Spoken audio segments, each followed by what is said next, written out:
الرحمن الرحیم. الحمدلله ثم الحمدلله. زمونږه د وحدت المدارس الاسلامیه پاکستان بورډ امتحان سر ته ورسېده او اوس انشاءالله زمونږه پرچې را روانې دي د طلباو. په دې کې 59,000 کسانو امتحان ورکړ او د هغې پرچې را روانې دي او انشاءالله اوس به د هغې چیکینګ کېږي. خو د هغې نه مخکې چې زمونږه کوم طریقه کار دی نو هغه به ادریس شاه صاحب تاسو ته ووایي. بسم الله الرحمن الرحیم. دا زمونږه د پارچه چیکینګ دپاره چې کوم بانډل یې جوړو د هغې دپاره موږ دې ځای کې دا ځای موږ سره چونکې دننه کم و نو بهر موږ لږ مرکز کې ځای راګیر که ځان ته بهر موږ ځان ته ټینټونه ولګول دې دپاره چې غیر متعلقه کس دلته دننه ممنوع دی هغه دلته نه راځي. صرف د دفتر کسانی موږ سره چې کوم د خدمت کسانی هغه دلته دننه یي د بهر نه دې ته څوک نه راځي. چې کله پارچې زمونږ راورسي دلته موږ ته موصول شي د هغې دپاره موږ یو فایل جوړ کړی چې د هر سنټر نوم یې پکې او مخې ته د هغې موږ د ورکې اولا نه تر ورکې سادسې پورې موږ سره یو ریکارډ هغه موږ هغې ته حاضري لګو چې د لومبۍ پارچه راله دویمه درېمه څلورمه. بیا چې کله پارچې راشي دا پارچې بیا موږ د بنین ځان لکو دا دې خوا چې کومې پرتې دا ټول د بنین پارچې دي او دا دې خوا چې کومې دي دا د بناتو دي. اول چې بنین او بنات جدا شي بیا هغې نه پس موږ ورکې اوله ورکې ثانیه ورکې ثالثه رابعه خامسه او سادسه دا موږ ورکې جدا کړو. بیا په هره ورکه کې موږ درجې جدا کړو. خاص اول خاصه دوم عالیه اول عالیه دوم عالمیه اول عالمیه دوم دا موږ ټول کتاب وایز او پارچه وایز موږ جدا کړو. موږ د هغې بانډلې جوړې کړو.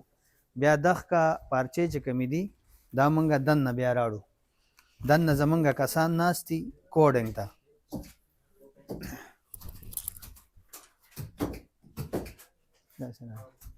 دلته کې بیا زمونږ پارچې ټولې راشي. دلته کتاب وایز بره پرتې دي د المارو کې.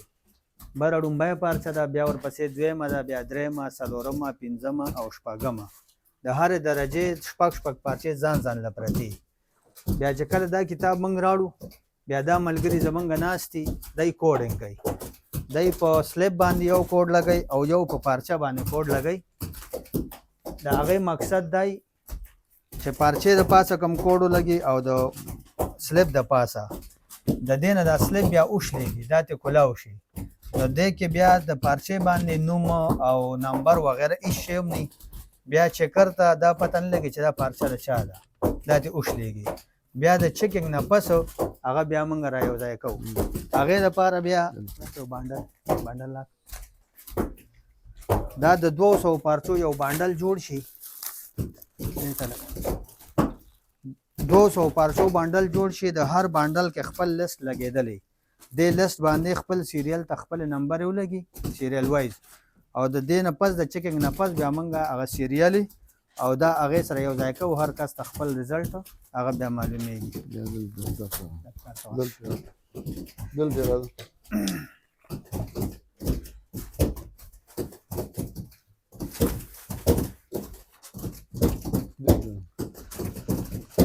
بانډلې پرتې دي دا اوکې شوي دي. دې باندې کوډینګ شوی دی. هر یو سره خپل لیست لګېدلی دی.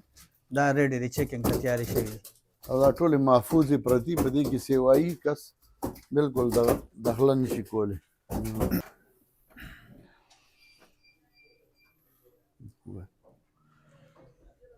دا زمونږ مین دفتر دی.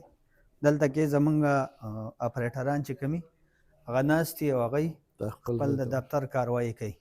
خپل ځای ته ورشه